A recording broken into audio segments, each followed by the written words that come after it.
এইখানে একটা আরেকটা আছে টেবিল কোশ্চেন। সো আমরা টেবিলের কোশ্চেন আমরা পড়ি।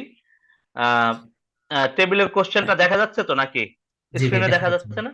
আচ্ছা, ঠিক জি আছে। জি। তাহলে টেবিলের কোশ্চেনটা আমরা দেখি আবারও। কমপ্লিট দ্য টেবিল বিলো, টেবিলটা কমপ্লিট করতে বলা হয়েছে। চুজ ওয়ান ওয়ার্ড অনলি, একটা শব্দই চুজ করতে হবে from the passage for each answer. একটা শব্দ আগের মতো, একটা শব্দ প্যাসেজ থেকে, তার মানে আমি বাইরে থেকে কোনো শব্দ আনতে পারবো না, প্যাসেজ থেকে নিতে হবে। Right your answers in boxes, এটা বলা আছে। এটা পেপার বেস টেস্টে একরকম, কম্পিউটার বেস টেস্টে একরকম। সো এই হলো টেবিলটা দেয়া আছে। আগে আমরা নোট টাইপের কোশ্চেন করলাম, এখন টেবিল টাইপের কোশ্চেন করতেছি। সো টেবিলের প্রথমটা পড়ো তো, কি বলা আছে প্রথমটা জামিল? হচ্ছে middle ages, nutmeg was brought to Europe by the. কায়দা, ওকে। আমরা যে প্রথম প্যারাগ্রাফ পড়ছিলাম, প্রথম এই যে প্যাসেজের প্রথম প্যারাগ্রাফটা পড়ছিলাম, এখানে এই ধরনের কোনো কিছু কি ছিল? আমরা না, এতক্ষণ প্রশ্ন এটা অ্যান্সার ছিল করলাম, না। প্রথম ছিল না, তাহলে এই প্যারাগ্রাফটা আমার আবার রিপিটেড পড়ার কোনো প্রয়োজন আছে? না। না ভাই, প্রয়োজন পরে নাই। চলুন। পরে চলে যাব। তাহলে আমরা দ্বিতীয় প্যারাগ্রাফটা পড়ি, কি আছে দেখো তো। Nutmeg was a highly prized and costly ingredient in European cuisine in the Middle Ages and was এই শব্দ used. কি পাওয়া গেছে? একটা মিডল এজেস ছিল ওই প্রশ্নে, মনে জি আছে? ভাই, মিডল এজ পাওয়া গেছে, জি ভাই। হ্যাঁ, আচ্ছা, আমরা তাহলে খুঁজি কি উত্তরটা, দেখো তো পাও কিনা। আমি প্রশ্নটা তোমাকে দেখাই। তাহলে আমরা মিডল এজ পাইছি, প্রশ্নটা দেখো একবার, দেখে এবার উত্তর আমরা দেখব। প্রশ্নটা একটু মনে রাখতে হবে, বা একটু খাতায় টুকে ভাই, রাখলে হবে। আরব হবে, আরব উত্তর। Nutmeg was brought to Europe by the Arab. আরব। আরব কই পাইলেন ভাই? ARABS। হ্যাঁ, এই যে দ্বিতীয় লাইনের শেষের দিকে। আচ্ছা আচ্ছা, জামিল যাও তো দেখি পাও কিনা। About this period, the Arabs were the exclusive importers. এই যে ভাই, importers.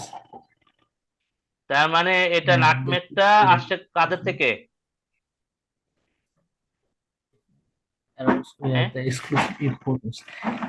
আমদানি করছে এই ইউরোপ মানে তারা এক্সক্লুসিভ ইম্পোর্টার, মানে কি তারাই একমাত্র ইম্পোর্টার, আর কেউ এটা ইম্পোর্টার। বুঝতে যাচ্ছে কিনা? এক্সক্লুসিভ, কারণ এটা জি, আর কেউ ইম্পোর্ট করার মতো তাদের আর কারো প্রোডাকশন ছিল না। তাহলে এই পিরিয়ডে ছিল না। আরবরাই ছিল কি exclusive importer of the spice to Europe, exclusive ইউরোপে। ইম্পোর্ট। প্রশ্নটা কি ছিল? Nutmeg was brought to Europe, ইউরোপে আনা হলো বাই দা, তাহলে কাদের দ্বারা? হ্যাঁ, আরব। আরব না আরবস? আরব, হ্যাঁ। আরবস। আর এই এ কিন্তু বড় হাতের দিতে হবে। এ যদি ছোট হাতের দেই তাহলে নাম্বার, এই প্রশ্নটা ভুল হবে আর কি, উত্তরটা ভুল ভুল বলে আরবস। কনসিডার করা হবে। এটা খেয়াল করা।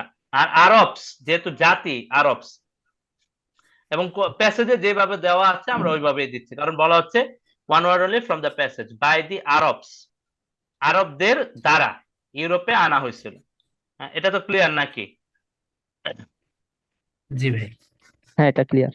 আচ্ছা, তারপরে 16th সেঞ্চুরি কি বলছে? European European Nations nation to control of the nutmeg took trade. control of the European nutmeg nation trade. Control নিছে। এবার কন্ট্রোল নিয়েছিল। 17th century, 17th century. 17th century প্রথম কোশ্চেনটা পড়ো তো। Demand hmm, for nutmeg grew as it was believed to be effective against the disease known as the dash. Known as the dash. তাহলে একটা ডিজিজের কথা বলছে, মানে নাটমেগের চাহিদা বেড়ে গেছে, কারণ এটাকে বিশ্বাস করা হয়েছিল যে একটা রোগের বিরুদ্ধে সে ইফেক্টিভ, কার্যকরী। সেই রোগটার নাম কি? Known as the dash. তাহলে এখন আমরা পুরা প্যাসেজ জুড়ে, এখন আমি শিখাবো যে স্ক্যানিং করা। আমরা ইনফরমেশন স্ক্যান করব কিভাবে দেখাই। এই যে আচ্ছা। হলো এই প্যারাগ্রাফে আমার, এখানে আমার কত সেঞ্চুরি দেখেন তো? 17th সেঞ্চুরি, খেয়াল করছেন 17 প্রশ্নে? 17th century ভাই, জি। 17th century. তাহলে আমি কি আগের সেঞ্চুরি দেখে কোনো লাভ আছে? কোনো এই লাভ যে নাই ভাই। দ্বিতীয় প্যারাগ্রাফে আছে 1512, এটা দেখে কোনো লাভ আছে আমার? না ভাই, বলেন। না। লাভ নাই, ওকে। তৃতীয় প্যারাগ্রাফে কি দেওয়া আছে? 16th সেঞ্চুরি শব্দটা দেখা যায়? জি 16th ভাই, দেখা সেঞ্চুরি। যায়। কোনো লাভ নেই। জি ভাই। তাহলে এটা তো দেখে আমার কোনো লাভ আছে? না ভাই। না। ইন 1602, এই তো 17th সেঞ্চুরি শুরু হইলো, তাই না? জি ভাই। তাহলে আমি এই যে ইনফরমেশন স্ক্যান করতেছি, আমার কিন্তু প্যারাগ্রাফ গুলো পড়া লাগলো না, আমি 17th সেঞ্চুরি চলে আসলাম ডাইরেক্ট টেবিলটা ফলো করে। বোঝা যাচ্ছে কিনা কথাটা? জি ভাই। তাহলে আমরা এটা পড়ে দেখি এখানে কিছু আছে কিনা, দেখো তো পাওয়া যায় কিনা। একটু জোরে জোরেই পড়ো তাহলে সবার। আচ্ছা, in 1602, Dutch merchants founded the VOC, a trading corporation better known as the Dutch East India Company. By the 1617, the VOC was the richest commercial operation in the world. The company had 15,000 employees worldwide, with a private army, 30,000 men, and a fleet of 200 ships. At the same time, thousands of people across Europe were dying of the plague, a highly contagious and deadly disease. Doctors were desperate for a way to stop the spread of the disease, and they decided nutmeg held the cure. Everybody, উত্তর পেয়ে গেছে না? everybody wanted nutmeg. হ্যাঁ, plague. ভাই, আমরা অনেক বেশি পড়ে ফেলছি। রোগটা মনে হয় প্লেগ হবে ভাই। সহজে পাওয়া গেছে না? দেখো কিভাবে জি ভাই। পাইলাম। তুমি এই লাইনটা থেকে পড়তেছিলা সুন্দর করে। এই যে দেখো যে at the same time thousands of people across Europe were dying of the plague. অনেক লোক মারা যাচ্ছিল প্লেগে, highly contagious and deadly disease, সংক্রামক এবং একেবারে মৃত্যুর মানে এরকম রোগ। So doctors are desperate for a way to stop the spread of this disease. ডাক্তাররা স্বাভাবিকভাবে ডেসপারেট ছিল এটা কিভাবে, and they decided nutmeg held the cure, এবং তারা ডিসাইড করলো যে নাটমেগের মধ্যে কিউর আছে, তাই না? জি ভাই। তাহলে প্রশ্নটা কি ছিল? আসলে হচ্ছে demand for nutmeg grew as it was believed to be effective against the disease known as the এই এই যে পাওয়া গেল জি ভাই। As the plague. এবং আমরা এর পরের লাইন দেখলে খুব সহজেই বুঝতে পারবো, ওই যে প্যাসেজের যে জায়গায় আমরা খুঁজে পাইছি। দেখেন তো জি এর ভাই। পরের লাইনে কি বলা আছে? Everyone Everybody everybody wanted nutmeg, and nut. many were willing to spare no expense to have it. তাহলে বোঝা গেল না যে ডিমান্ড রাইজ করছে? এটাই তো জি বলতেছিল ভাই। কোশ্চেনে কি জি জি বলতেছিল জি ভাই। যে অ্যাজ ডিমান্ড ফর নাটমেগ গ্রিউ। যখন পাওয়া গেল? মানে নাটমেগের চাহিদা বাড়তেছিল। জি ভাই, পাওয়া গেল। ওকে, তাহলে আমরা এখন কি আর এর উপরের প্যারাগ্রাফ গুলো দেখবো আর, নাকি এরপর থেকে দেখবো? না ভাই, কোনো দরকার নাই। না ভাই। ঠিক আছে। 17th সেঞ্চুরি মানে 1600 থেকে 1699, এটা তো আমরা সবাই জানি নাকি? জি ভাই। আচ্ছা ঠিক আছে। তাহলে ভাই এই পরেরটা হচ্ছে the Dutch took control of the Banda Islands, restricted nutmeg production to a few areas, put a dash on nutmeg to avoid it being cultivated outside the islands. The islands put dash okay on nutmeg to avoid it being cultivated outside the islands. ওকে, তাহলে এই হলো আমার মনে মনে রাখা এটা। এবার আমরা যাই যেখানে পাইছিলাম। এই হলো নাটমেগের কথা পড়তেছিলাম। এই আমরা এর পরের লাইন থেকে দেখো তো পাওয়া যায় কোথায়? Nutmeg brought for a few pennies in Indonesia could be sold for 68,000 times its original cost on the streets of London. The only বুঝতে পারছো কিনা? problem 68,000 গুণ, 68,000 গুণ বেশি দামে পাওয়া যাইতো। বুঝতে পারছো কিনা? ওরে বাবা, চিন্তা করতে কি পারো? অবস্থা! মানে এক টাকা জিনিস সেটা 68,000 গুণ। 68,000 টাকা তুমি ভাই। এরকম না ভাই? কি পরিমাণ ইয়ে ছিল চিন্তা করো। আল্লাহ। Nutmeg brought তাহলে bought for a few pennies in Indonesia could be sold for 68,000 times its original cost on the streets of London. মানে original cost. The only problem was the short supply, and that's where the Dutch found their opportunity. মানে এই প্যারাগ্রাফে আমার প্রশ্নের উত্তর এখন আসে না, তাই না? না ভাই, তাহলে এখানে দেখা পরেরটাতে যাচ্ছে যাই। the Banda Islands were ruled by the local sultans who insisted on maintaining a neutral trading policy towards foreign powers.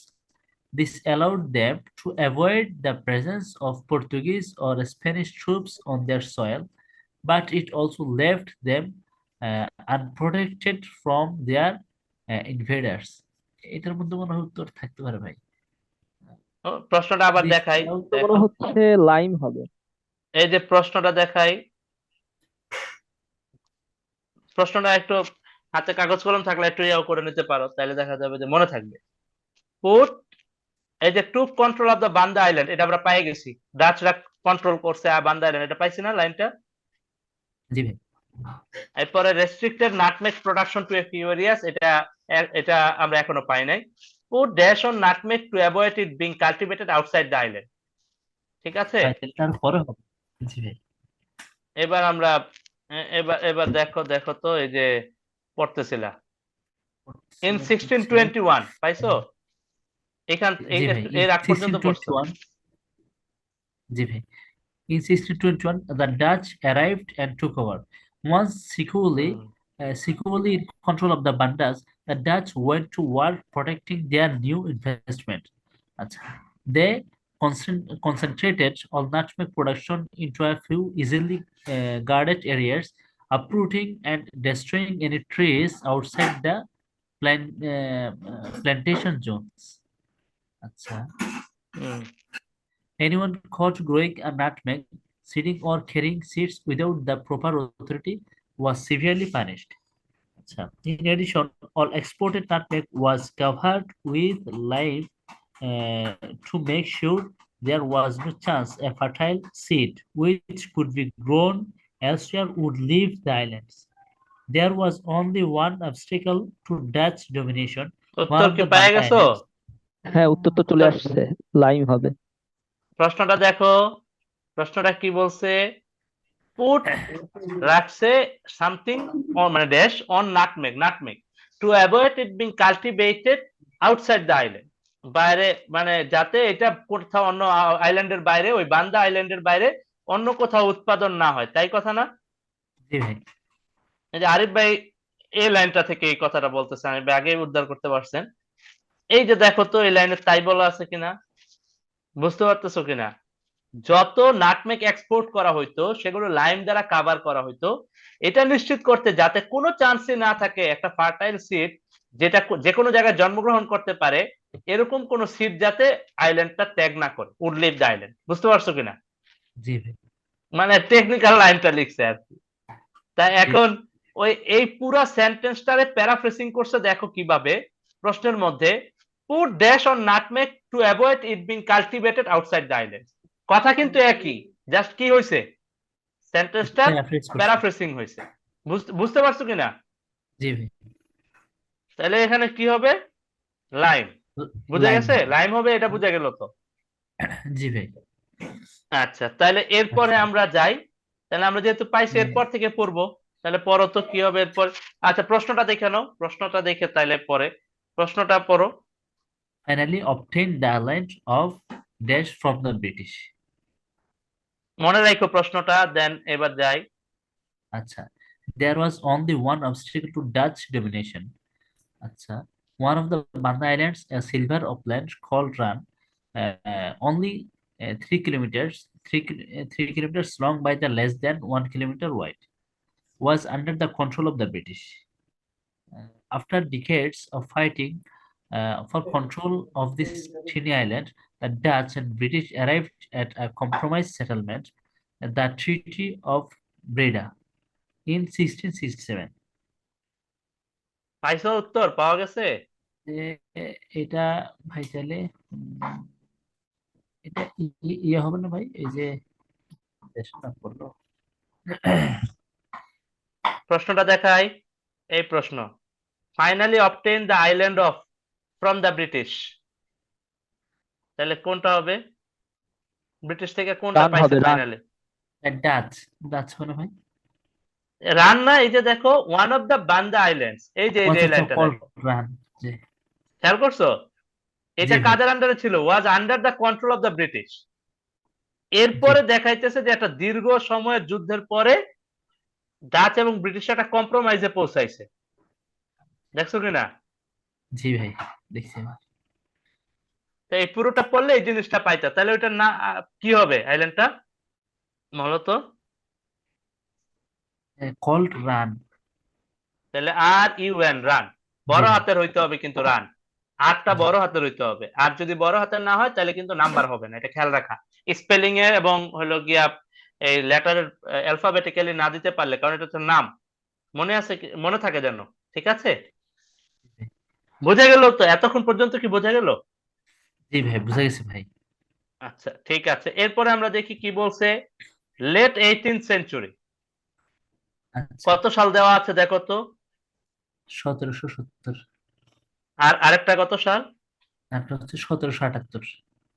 তাহলে আমি ওইগুলো খুঁজলেই হবে না? আমি কি আর ওই জি পুরো প্যাসেজ ঘুরে আর দরকার আছে? না ভাই, দেখো তো, এই যে 1770 তাহলে পাইলাম পরের প্যারাগ্রাফে। জি ভাই আর এই পেলাম, যে এরপর আছে 1778 পাওয়া 1778। যায়, দেখা যায়। জি ভাই, দেখা যায়, জি। তার মানে এই দুইটা পড়লে আমরা পেয়ে যাবো না? জি ভাই, তাহলে দেখি তাহলে কি কি বলা আছে প্রশ্ন, দেখো তো। 1770 nutmeg plants were secretly taken to. Secretly taken to, তাহলে পুরা বলো তো কোথায় নিয়ে যাওয়া হয়েছে? Then in 1770, a Frenchman named Pierre Poivre successfully smuggled nutmeg plants to safety in Mauritius. তাহলে কি হবে উত্তর? এ কি আফ্রিকা হবে নাকি ওই আগের একটা শব্দ আছে ওটা হবে? মরিশাসই হবে। মরিশাসই হবে। আফ্রিকা দিবেন Mauritius. কেন? স্পেসিফিক তথ্যই তো দেওয়া আছে। আচ্ছা আচ্ছা। জি এটা ভাই, একটা আইল্যান্ড আফ্রিকার, কিন্তু বলতেছে a Frenchman name Pierre Poivre successfully smuggle nutmeg, successfully সে কি করছে, স্মাগল করছে নাটমেক প্লান্টকে টু সেফটি ইন মরিশাস, মরিশাসে নিয়ে গেছে। উত্তর কি বোঝা যাচ্ছে কিনা? না বুঝতে পারলে হ্যাঁ হ্যাঁ জিজ্ঞেস জি ভাই, করতে হ্যাঁ হবে। হ্যাঁ, ঠিক আছে। বানান, বানান কিন্তু ভুল যাতে না হয়। মরিশাস বানান যেভাবে প্যাসেজে দেওয়া আছে ওইভাবে আমরা দিব, খেয়াল করা। কারণ আমাকে বলা হয়েছে প্যাসেজ থেকে উত্তর করতে একটা শব্দ দিয়ে, যেভাবে আছে এটা সেভাবেই। খেয়াল করা। আরেকটা হলো অ্যালফাবেটিক্যাল, এই জিনিসটা আমি বারবার বলতেছি কারণ পরীক্ষার হলে এই এই ভুলগুলো করে নাম্বারটা কাটা যায় অনেকের। তাহলে 1770 পেয়ে গেছে, এই লাইন আর এত কষ্ট করে পড়ার দরকার আছে আর? না ভাই, তাহলে আমরা এখন চলে যাবো 1778, কারণ পরের পরের প্রশ্নই আছে 1778-এ। দেখি এরপরে কি প্রশ্নটা কি, দেখো তো 1778-এর প্রশ্নটা কি। half of এটা the তো Banda হবে Islands সুনামি, উত্তর nutmeg. হবে সুনামি। আচ্ছা, একটু দেখি আরিফ ভাই দেখে। তাহলে কি ওকে। হইতেছে, half ইয়া পড়ো তো আমি। of the half the Banda Islands nutmeg plantations were destroyed by a. মানে ধ্বংস হয়ে গেছে অর্ধেক, অর্ধেক নাটমেগ প্লান্টেশন ধ্বংস হয়ে গেছে, দেখো তো কি দ্বারা, পড়ো। আচ্ছা, next in 1778, a volcanic eruption in the Banda region caused a tsunami that wiped out half the nutmeg groves. তাহলে কি, এটাতে উত্তর আছে ভাই, তাহলে কি হবে উত্তরটা? সুনামি হওয়ার কথা ভাই। ইয়েস। আরিফ ভাই আরিফ ভাই তো এই লাইনের কথাই বলতেছিলেন নাকি? জি জি, আমি এটাই বলতেছিলাম। হুম? ঠিক আছে। সুনামি। এই সুনামি, সুনামির আগে একটা টি আছে আর কি। তো নোট আর টেবিল কি বোঝা গেল? জি ভাই, বুঝা গেছে ভাই। বুঝতে তো সমস্যার তাও তো কথা না। একটা ভুল করছি ভাই। আরিফ ভাই কিছু বললেন? বললাম যে ওই আপনার নোটে প্রথম দিকে ওই দিক ভালোভাবে না দেখার কারণে তো ভুল করলাম একটা। ও আচ্ছা আচ্ছা আচ্ছা, এখন বুঝতে পারছেন তো নাকি? হ্যাঁ হ্যাঁ, ভালোভাবে আচ্ছা বুঝতে পারছি আর এবং ভালো আচ্ছা লাগতেছে ঠিক। এখন এই বিষয়গুলো, মনে হচ্ছে আরো সলভ করি।